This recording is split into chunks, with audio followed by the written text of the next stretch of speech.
Olá, bem-vindos ao Criarte! Hoje é dia de atualização no nosso canal.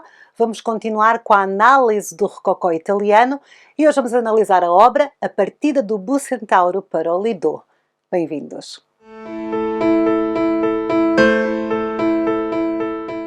Olá, bem-vindos ao Criarte! O meu nome é Sara, hoje é dia de atualização no nosso canal. Hoje vamos ficar com mais uma análise que faz parte do Rococó italiano, uma obra que é interessantíssima porque nela vemos Veneza, aquela cidade maravilhosa. Uma obra de Francesco Guardi. Hoje vamos analisar esta obra. Esta é a Partida do Bucentauro para o Lido, uma obra de 1770 de Francesco Guardi. Todos os anos, no dia da Ascensão, o Doge de Veneza, que era assim figura máxima de poder, levava a embarcação, o barco de ouro de Veneza, para o mar. Era um barco tão pesado, que é o Bucentauro, tão pesado, com tanta coisa, com tantos floretes e mais coisinhas e mais coisitas, que toda a gente achava sempre que ele se ia afundar. Mas não, ele ia para o mar para uma cerimónia típica de Veneza, que casava o Doge com o mar. É isto que nós estamos a ver. Este era um ato simbólico para casar o Doge com o mar. Quanto mais a República de Veneza enfraquecia, mais pomposa se tornava esta cerimónia. Esta obra foi pintada em 1770, ou seja, foi terminada algumas décadas antes do fim da República de Veneza. No entanto, aqui nesta fase, as coisas já estavam um bocadinho decadentes. O Porto já estava decadente, já não era o maior porto da Europa, isso agora era em Lisboa, já não entrava tanto dinheiro. Os ricos já não eram assim tão ricos. A cidade vivia praticamente dos turistas que vinham aqui passar férias, que vinham para aqui terminar os seus estudos, que vinham para aqui ver os nobres, o luxo. No entanto, no dia da Ascensão, esta cerimónia era cada vez mais bonita. Aqui Francesco Guardi pinta-nos um céu salpicado de pequenas nuvens. À direita temos o Palácio do Doge e a Campanile.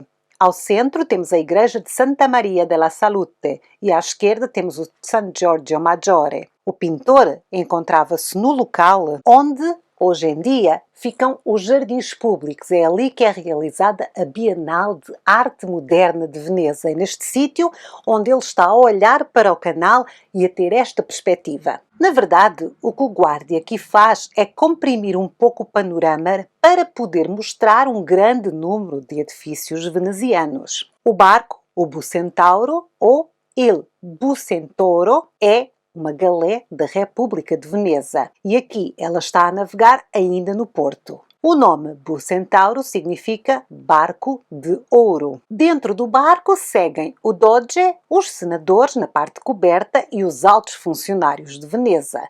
Dirigem-se para o largo, onde o Doge vai selar o seu casamento simbólico com o mar. Esta é a festa mais importante da cidade e prolonga-se, preparem-se, por 2 semanas. 2 semanas de festa. Havia máscaras na rua, havia bailes. As máscaras que nós normalmente associamos ao Carnaval de Veneza, no dia da Ascensão vinham todos para a rua com as suas máscaras, com as suas melhores roupas, e a cidade enchia-se de turistas porque toda a gente queria ver esta enorme festa. Os teatros, os casinos estavam abertos 24 horas por dia, organizava-se uma feira comercial com produtos venezianos de alto luxo, enfim, era máscaras, era teatro, era festa. Era quase um carnaval da primavera. Este quadro de Guardi faz parte de uma série de 12 representações de festas de Veneza. E foram uma encomenda para o Doge Alviso. Como mandava a tradição, no dia da Ascensão, os venezianos podiam visitar o Bucentauro antes da cerimónia. Quem tivesse um barco acompanhava a frota, como um cortejo nupcial. Era normal nesta época existirem mais barcos decorados em Veneza, mas nenhum tinha uma proa tão carregada quanto o Bucentauro. O esporão saliente neste tipo de barcos normalmente serve para abalroar os barcos inimigos. No entanto, aqui a sua função é puramente decorativa e é um esporão duplo. O esporão superior é decorado com ondas, com algas e com crianças e simboliza o mar. O esporão inferior é decorado com arbustos e pedras e um zéfiro soprando uma trompeta. Isto simboliza a terra. Os dois esporões são unidos por gigantescas conchas e sobre estas temos então a imagem Justicia. Por detrás fica o Doge com o seu guarda-sol dourado. Sempre que o Doge saía do seu palácio, fazia-se acompanhar pelo seu guarda-sol dourado. Isto, se vocês repararem na forma do guarda-sol, ele remete para o bizantino. E era exatamente aquilo que isso representava, o bizantino. Então o Doge era tradição andar sempre com o seu chapéu. A cerimónia era tão antiga quanto a cidade. Primeiro, no início das cerimónias, agradecia-se a Neptuno. Depois, com a vinda do cristianismo, passou-se a celebrar o dia da Ascensão, mas a festa era a mesma, era a mesma coisa. No final, todos comiam castanhas e todos bebiam vinho tinto. O objetivo era casar o Doge com o mar para que este se tornasse o seu senhor. Para quê? Para o mar ter clemência, porque, pensem comigo, uma cidade portuária, uma cidade que está dentro da água, do mar, precisa, acima de tudo, de um mar calminho. Então era uma forma de pedir clemência ao mar. Era casando com ele, tornar-se o seu senhor e depois dizer assim, calminho. Esta cerimónia era, na verdade, motivo de galhofa e motivo de piadas por todo o lado. O resto da Europa ria-se à grande. O Casanova, o Giacomo Casanova, comentava que se o Bucentauro não aguentava o mar e se acabasse por se afundar, toda a Europa se ia rir da tragédia, dizendo que o Doge tinha finalmente ido consumar um casamento. Ir até ao Lido era difícil para tão decorado barco, e só a perícia e coragem do almirante de Arsenal fazia disso possível. Nesta obra vemos o almirante de Arsenal de pé sobre a tolda, indicando o rumo com o seu bastão de comando. Com outra mão ele está segurado ao mastro. O mastro, em vez de uma vela, tem hasteada a bandeira com o leão de Veneza. O almirante está rodeado por 2 ou 3 almirantes de casaco vermelho. Os almirantes não eram patrícios, eram burgueses que se destacavam na navegação.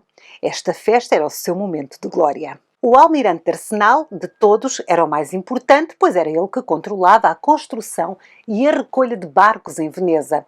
Na verdade, o estaleiro da cidade de Veneza foi economicamente muito, muito importante. Na altura em que Guardi pinta esta obra, já não era assim tão importante, porque os venezianos começaram a comprar barcos aos holandeses e aos ingleses, que os barcos eram melhores. Também havia muito menos gente a residir na cidade e havia muito menos barcos. No entanto, o almirante continuava a ser uma figura muito importante na economia da cidade. E não só ele. Todas as pessoas que trabalhavam no estaleiro de Veneza tinham, assim, um estatuto especial. Os operários da construção do arsenal eram chamados arsenalote, eram empregados do Estado e tinham benefícios especiais. Eram também os responsáveis pelos bombeiros e guardavam os 3 principais pontos de Veneza: o Palácio do Doge, a Casa da Moeda e o próprio arsenal. A cada 100 anos, estes funcionários faziam um novo barco, um novo Bucentauro. Este que nós estamos a ver aqui na obra do Guardi foi construído em 1729 e custou 70 mil ducados. Media 35 metros de comprimento e 7 metros e meio de largura. Eram necessários 4 homens para cada remo. A parte coberta era grande, mas estava reservada aos senadores. Em 1796, o Bucentauro fez a sua última viagem, depois chegou o Napoleão e o que é que ele fez? Queimou o barco. As pessoas de Veneza estavam todas a assistir tristíssimas. O fim do seu barco de ouro foi queimado. Fizeram uma enorme fogueira. Acabou-se a tradição, acabou-se a independência de Veneza também nessa altura, acabou-se a sua república. Na época áurea, entretanto, o Bucentauro era acompanhado por cerca de 5.000 embarcações. Na época, a maioria das gôndolas eram cobertas. Na verdade, as gôndolas eram apelidadas em Veneza de ninhos de amor. Porque eram muito privadas, eram todas cobertas. Estas gôndolas que nós vemos agora assim todas abertas não eram normais. As cobertas é que eram. As coisas vão mudando. Os gondoleiros tinham também um uniforme, calças pelo joelho, meias brancas e boina vermelha. Eram conhecidos pela sua descrição, pela sua alegria e pela sua honestidade. Tinham que ser. Entendem? Senão lá se é um emprego.